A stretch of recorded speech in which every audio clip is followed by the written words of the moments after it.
आज Doubtnut app download करें। Doubtnut पर अपने सभी गणित, रसायन विज्ञान, भौतिक विज्ञान और जीव विज्ञान के डाउट्स का करो सफाया। बस प्रश्न की फोटो खींचो, एक ही प्रश्न को क्रॉप करो और तुरंत वीडियो सोल्यूशन पाओ। अभी डाउनलोड करें।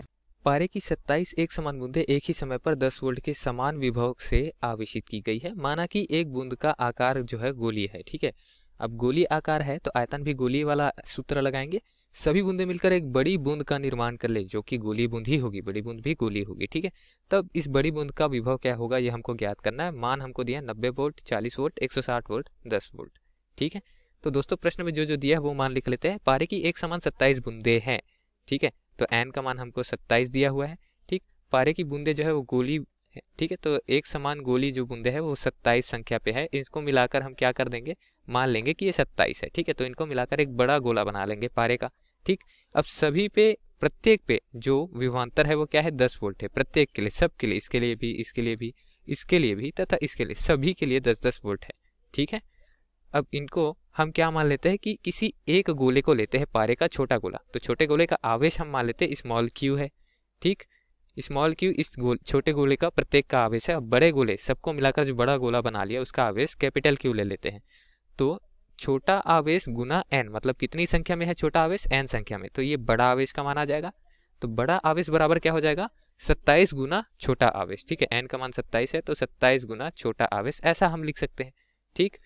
अब दोस्तों यहाँ पर आयतन जो है वो क्या हो जाएगा, सभी छोटे गोलों का आयतन बराबर एक बड़े गोले का आयतन, ठीक है। और गोले का आयतन के लिए सूत्र क्या होता है, गोले का आयतन के लिए सूत्र होता है, चलिए यहाँ पर लिख लेते हैं। गोला दिया है आकृति में तो आयतन बराबर क्या होता है, 4/3 पाई आर की घात में 3, ठीक है। ये बड़े गोले के लिए कैपिटल आर लिख लेते हैं त्रिज्या, छोटे गोले के लिए स्मॉल आर लिख लेते हैं त्रिज्या। त्रिज्या का मान क्या लिख लेंगे, स्मॉल आर, छोटे गोले के लिए, ठीक।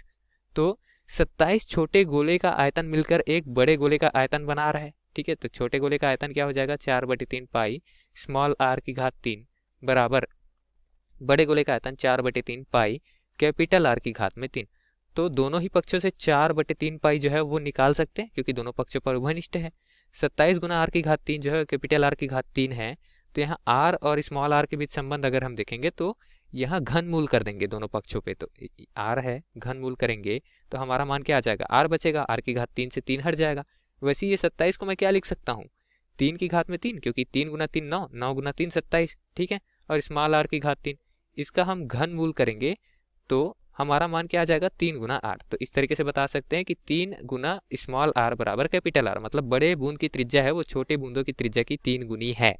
अब प्रश्नानुसार हमको विभवांतर छोटे गोले का दिया है v का मान, ठीक है। छोटे गोले का विभवांतर v मान लेते हैं, जिसका मान क्या दिया है, 10 वोल्ट दिया है, ठीक।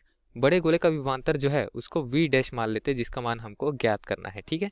तो v बराबर छोटे गोले का विभवांतर क्या लिख सकते हैं, ये विभवांतर किसी गोले के लिए, आवेशित गोले के लिए विभवांतर का मान निकालते हैं तो 1/4 पाई एप्सिलॉन नॉट, और गुणे में क्या आता है, आवेश बटे में उस गोले की त्रिज्या। छोटे गोले के लिए छोटा आवेश होगा, त्रिज्या भी छोटी ले लेंगे, ठीक है। इसको हम दे देते हैं समीकरण नंबर 1। और v डैश बड़े गोले के लिए जो आवेश है, मतलब विभवांतर है, वो उसको हम क्या लिख लेंगे, 1/4 pi epsilon not Guna capital Q बटे में आर की जगह क्या लिखेंगे, कैपिटल आर, क्योंकि यहाँ त्रिज्या कैपिटल आर है, ठीक है। ये हो जाएगा समीकरण नंबर 2। हम अनुपात ले लेते हैं समीकरण 1 और 2 का, ठीक है। समीकरण 1 भागित समीकरण 2, ठीक। अब क्या लिख सकते हैं हम, अब ऐसा लिख सकते हैं कि v बटे में v डैश, और इसका मान क्या हो जाएगा, दोनों ही पक्षों से 1/4 पाई एप्सिलॉन नॉट है जो नियत राशि है, दोनों के लिए हट जाएगी क्योंकि एप्सिलॉन नॉट तो सबके लिए नियत रहता है, 4 पाई भी संख्या है, सबके लिए नियत रहेगा। हमारे पास में बचेगा स्मॉल क्यू बटे स्मॉल आर बटे में कैपिटल क्यू बटे में कैपिटल आर, ठीक है। जो भी राशि कट रही थी वो पहले ही हमने काट दिया अथवा लिखा ही नहीं अनुपात में, ठीक है। वी डैश का मान चाहिए तो वी डैश के रूप में लिख लेते हैं। वी डैश बराबर क्या हो जाएगा, v गुना कैपिटल क्यू बटे में आर, और ये q बटे आर है, दूसरे पक्ष में जाकर r बटे क्यू में परिवर्तित हो जाएगा, स्मॉल आर बटे में स्मॉल क्यू, ठीक है। अब यहाँ कैपिटल आर स्मॉल आर में संबंध हमने देखा क्या है, ठीक है।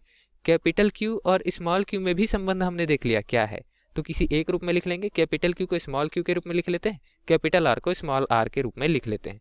तो v डैश बराबर क्या आएगा, v का मान 10 वोल्ट दिया है तो 10, कैपिटल क्यू को स्मॉल क्यू के रूप में लिखेंगे तो 27 गुना स्मॉल क्यू हो जाएगा। स्मॉल आर को स्मॉल आर ही रहने देते हैं, ठीक। कैपिटल आर को स्मॉल आर के रूप में लिखेंगे तो 3 गुना स्मॉल आर हो जाएगा, कहाँ से, यहाँ से, ठीक है।